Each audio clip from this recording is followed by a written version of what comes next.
غزل ہے جناب 289 نمبر، اور تاریخ ہے آج 25 مارچ کی۔ 4 اشعار انہوں نے لکھے فاروقی صاحب نے یہاں پہ، لیکن فوری طور پہ کہنے لگے۔ میں نے پڑھا، میں نے پہلے یہ غزل بالکل نہیں پڑھ رکھی، لیکن میں سے 3 دن سے اس کو میں لوٹ رہا ہوں، اس کو کھوج رہا ہوں، اس کو پڑھ رہا ہوں، اس کے بارے میں فاروقی صاحب کے معاملات دیکھ رہا ہوں۔ تو عام طور پہ بھی ویسے میں کرتا ہوں، میں دیکھتا ہوں کہ پوری غزل کیا ہے، اور کوئی اشعار ہیں تو کیسے ہیں، اور اگر فاروقی صاحب نے ان کو نہیں دیکھا تو کیوں نہیں ان کو لے کے ان کے بارے میں کیوں نہیں گفتگو کی۔ تو دیکھتا ہوں اس غزل کے بارے میں خود ہی کہنے لگے کہ یہ غزل بحر رجز میں تو ہے ہی، یہ واقعی متکلم کا، عاشق کا اور انسان کا رجز بھی ہے۔ پوری غزل میں روانی اس قدر ہے کہ میں ساری کی ساری غزل انتخاب میں رکھنے سے بمشکل ہی خود کو روک سکا۔ یہ 4 شعر جو آپ کے سامنے ہیں اگرچہ بہت زبردست ہیں، لیکن پوری غزل کا امپیکٹ ہی اور ہے۔ تو ہم نے کہا پوری غزل کھوج کے لا کے آپ کے سامنے پیش کر دی جائے۔ وہ مشفق خواجہ صاحب کا جو انتخاب ہے اس میں بھی 4 اشعار ہی تھے، کیونکہ اس سے علیحدہ۔ تو یہ غزل اسے سن لیجیے، واقعی روانی کمال ہے۔ میں نے کئی الفاظ جانتا نہیں تھا، وہ الفاظ بھی میں نے لوگوں سے پوچھے، خود ملے نہیں، کچھ سمجھ میں نہیں آئے، تو بہت مزہ آیا اس کی روانی کا۔ سچی بات ہے جو فاروقی صاحب کہہ رہے ہیں۔ تو پہلے میں پوری غزل سنتا ہوں، پھر ایک آدھ شعر پہ گفتگو کریں گے۔ اے مجھ سے تجھ کو، یعنی ایک صوفیانہ قلندرانہ مستی بھی ہے اس کے ردم میں۔ اے مجھ سے تجھ کو 100 ملے، تجھ سا نہ پایا ایک میں، 100 کہیں تو نے مجھے، منہ پر نہ لایا ایک میں۔ اب کہیں اور کہیں بالکل ایک جیسے لکھے جاتے ہیں، لیکن 2 مختلف الفاظ ہیں۔ یعنی تم نے کہا سے کہیں اور جہاں کہیں والا کہیں، تو کہہ رہے ہیں 100 کہیں تو نے مجھے، منہ پہ نہ لایا ایک میں۔ عالم کی میں نے سیر کی، مجھ کو جو خوش آیا سو تو، سب سے رہا محظوظ تو، تجھ کو نہ بھایا ایک میں۔ یہ جوش غم ہوتے بھی ہیں، یوں ابر تر روتے بھی ہیں، چشم جہاں آشوب سے دریا بہایا ایک میں۔ واہ واہ، کیا تعلیق!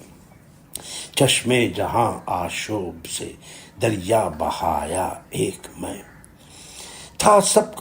اب میں ہر شعر کے بارے میں بات نہیں کرنا چاہ رہا، بہت لمبی لمبی بات ہو جائے گی قسم سے، تو میں اس کو پڑھنا چاہ رہا ہوں، اس کے ردم انجوائے کر رہا ہوں۔ تھا سب کو دعویٰ عشق کا، لیکن نہ ٹھہرا کوئی بھی، دانستہ اپنی جان سے دل کو اٹھایا ایک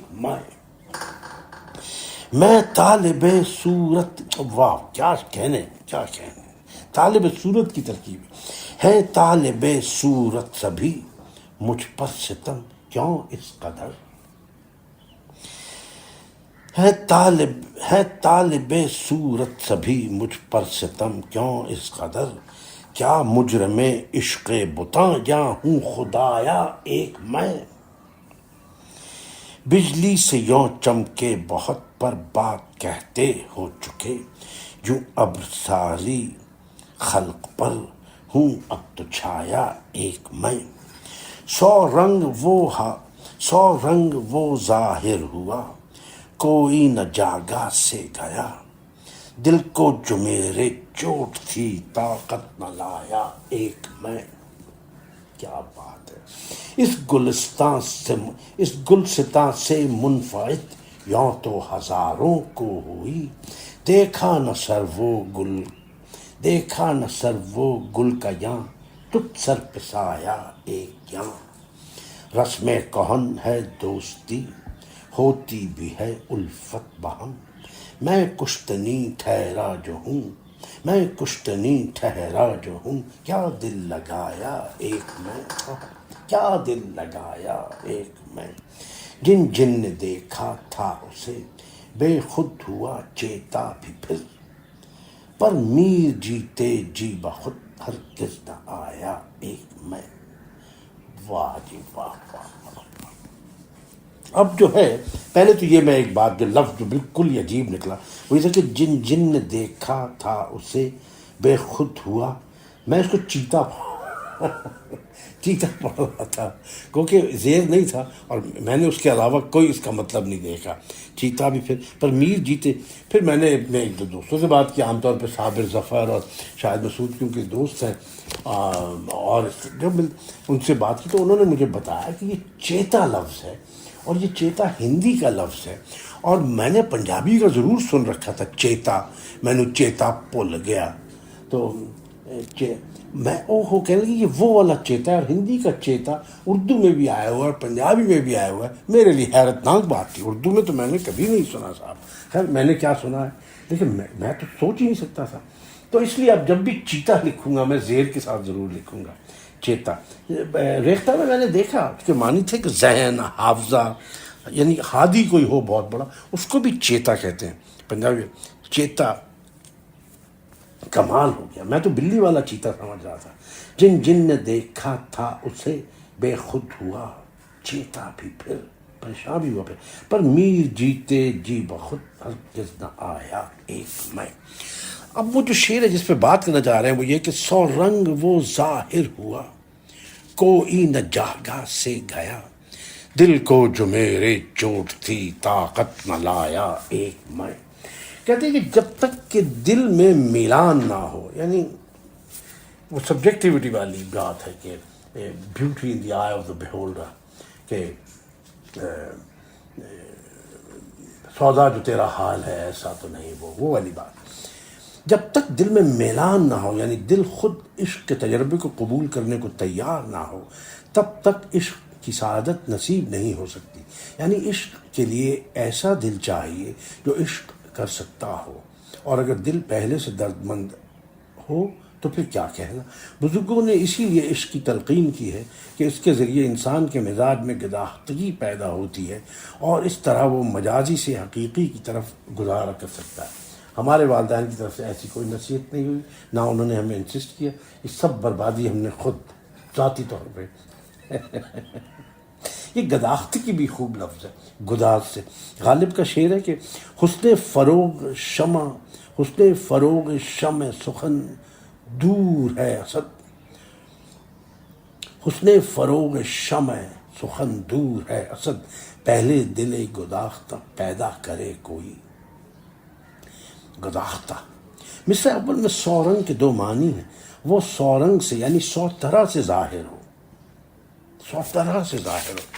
100 رنگ وہ ظاہر ہوا کوئی نہ جاگا سے گیا. اور 2 وہ وجود جو 100 رنگ رکھتا ہے، یعنی وہ بوقلموں ہے، طرح طرح کے رنگوں کا مالک ہے. اس طرح کوئی نہ جاگا سے گیا کے بھی 2 معنی ہیں. کوئی از خود رفتہ نہ ہوا، یہ تو ہم سمجھ گئے، کوئی بھی اپنی جگہ سے بے ہوش ہو کر نہ گرا، اور کسی نے اٹھ کر اس کا استقبال نہ کیا. میں نے نہیں سوچا تھا، لیکن فاروقی صاحب نے بتایا کہ اس کا ایک یہ بھی مطلب ہے، کوئی نہ جاگا سے گیا، کہ کسی نے اٹھ کے اس کو جپا نہیں ڈالا، امبریس نہیں کیا، خیر مقدم نہیں کیا اس کا. متکلم چونکہ پہلے سے دل فگار تھا، اس لیے اس کے دل نے معشوق صد جلوہ کا اثر فوراً قبول کیا. لیکن وہ پہلے ہی سے دل فگار کیوں تھا؟ اس کے کئی جواب ممکن ہیں. عشق مجازی کی چوٹ تھی، لہٰذا عشق حقیقی کا رنگ آسانی سے چڑھ سکتا تھا. یہ بات مجھے نہیں سمجھ میں آتی کیونکہ عشق مجازی کا رنگ تھا، مطلب عشق مجازی کا کیا رنگ تھا؟ آپ نے یہاں کچھ کیا ہوا تھا تو وہ اللہ کی طرف آپ راغب ہو گئے. اس کی جو ہے نا، یعنی if this then that, post hoc ergo propter hoc, یہ ہمیں یہاں پہ لگا. غم دنیا نے دل فگار کر رکھا تھا، معشوق سخن کا زخم خوردہ تھا. ہاں یہ ہو سکتا ہے. قدرت نے ہی مجھے دل درد بند دیا تھا، یہ سب سے زیادہ ٹھیک ہے. اس مضمون کو میر نے بار بار کہا ہے، لیکن زیر بحث شعر جیسا پیغمبرانہ اور عارفانہ لہجہ اور کیفیت کسی جگہ نہیں ہے. میں پھر دوبارہ پڑھتا ہوں کہ 100 رنگ وہ ظاہر ہوا کوئی نہ جاگا سے گیا، یعنی کسی پہ اثر نہیں ہوا ایسا. دل کو جو میرے چوٹ تھی طاقت نہ لایا ایک میں. ہوشیار تھے سب دام میں آئے نہ ہم آواز، تھی رفتگی سی مجھ کو گرفتار ہوا میں. جو ایک اور شعر ان کا میر صاحب کا ہے کہ جو کھچ گیا اسیر قفس کی فغاں کی اور، تھی چوٹ اپنے دل کو گرفتار ہم ہوئے، تھی چوٹ اپنے دل کو گرفتار ہم ہوئے. اس بات میں کہہ نہیں رک سکتا کہ یوسفی صاحب نے اس بات کو بہت مزاحیہ انداز میں کہا ہے کہ عشق میں گرفتار ہونے کے لیے لڑکی کا خوبصورت ہونا ضروری نہیں ہے، صرف عاشق کا نابینا ہونا کافی ہے۔ ہم دام تھے جو چھٹ گئے سب دام سے اٹھے، ہم دام تھے 100 چھٹ گئے سب دام سے اٹھے، تھی دل کو میرے چوٹ گرفتار ہو گیا، ہم دام بہت وحشی طبیعت تھے اٹھے سب، تھی چوٹ جو دل پر سو گرفتار ہوئے ہم۔ اوپر نقل کی ہوئے شعروں میں میر نے پرندوں کو صید کر کے حوالے سے مضمون بیان کیا ہے، لیکن ممکن ہے زیر بحث شعر پر مولانا روم کا کچھ پرتو ہو۔ مضمون بہرحال عام ہے، لیکن میر نے اسے غیر معمولی شدت اور کیفیت بخش دی ہے۔ ایک مرتبہ پھر وہ شعر پڑھتا ہوں کہ 100 رنگ وہ ظاہر ہوا کوئی نہ جاگا سے گیا، دل کو جو میرے چوٹ تھی طاقت نہ لایا ایک میں۔ واہ واہ، پھر ملاقات ہوگی صاحب۔